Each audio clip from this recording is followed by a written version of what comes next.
Assalamualaikum warahmatullahi wabarakatuh. Nama saya Dinda Fitria Kusmawati, saya dari 12 IPA 3, absen 1. Hari ini saya akan mempresentasikan tentang menjauhi kerumunan di sekolah merupakan cara ampuh memutus penyebaran COVID.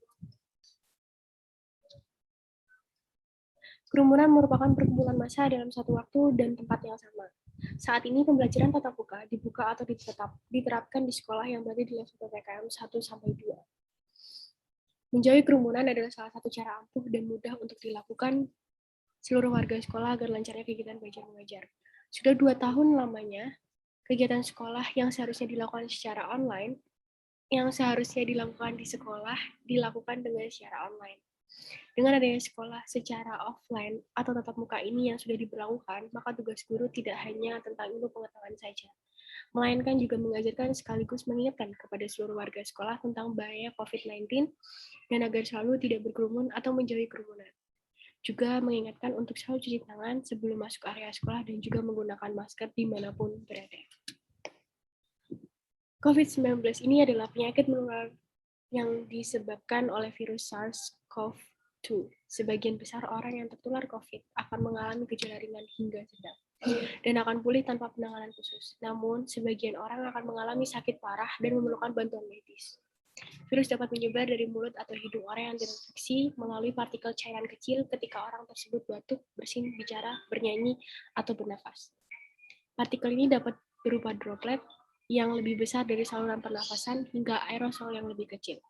Kita dapat tertular karena kita tidak tahu orang yang berada di sekitar kita yang terinfeksi COVID atau tidak.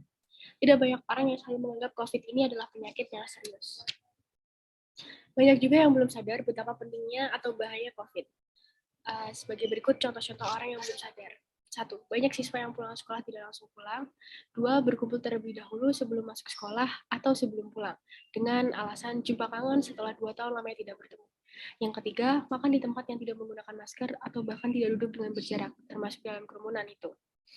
4. Menurunkan masker di saat berbicara atau menjelaskan pelajaran. 5. Tidak mencuci tangan terlebih dahulu dan malah bersalaman. WHO menganjurkan untuk selalu menjauhi kerumunan karena COVID-19 ini banyak variannya dan banyak pula efek maupun gejala saat terinfeksi. Maka dari itu, orang-orang dianjurkan untuk vaksin dan berada di rumah jika tidak ada kepentingan.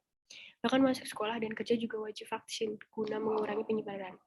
Namun vaksin juga tidak cukup jika tidak diimbangi dengan selalu menggunakan masker, cuci tangan, dan menjauhi kerumunan atau menjaga prokes. Banyak dari siswa yang lupa akan hal itu. Akhirnya sekolah memutuskan untuk menempelkan beberapa poster kecil guna mengingatkan. Tak hanya poster, sekolah juga menyediakan tempat cuci tangan, hand sanitizer, dan juga cek suhu. Semua upaya telah dilakukan guna menyegah penyebaran COVID-19 ini untuk kembali ke kehidupan semula seperti sedia kala. Untuk itu, saya mengingatkan untuk semua mematuhi protokol agar cepat berakhirnya pandemi ini. Yang terpenting untuk selalu menjaga jarak atau menjauhi kerumunan dimanapun berada. Ini dia beberapa hal yang tidak menjaga protokol, seperti menurunkan masker ke dagu, berkerumun, berjabat tangan. Beberapa contoh juga untuk menjaga protokol. Salah satunya adalah menggunakan masker dimanapun kalian berada dan tidak berkerumun. Itu dia hasil dari presentasi saya hari ini. Apabila ada salah kata, mohon maaf. Wassalamualaikum warahmatullahi wabarakatuh.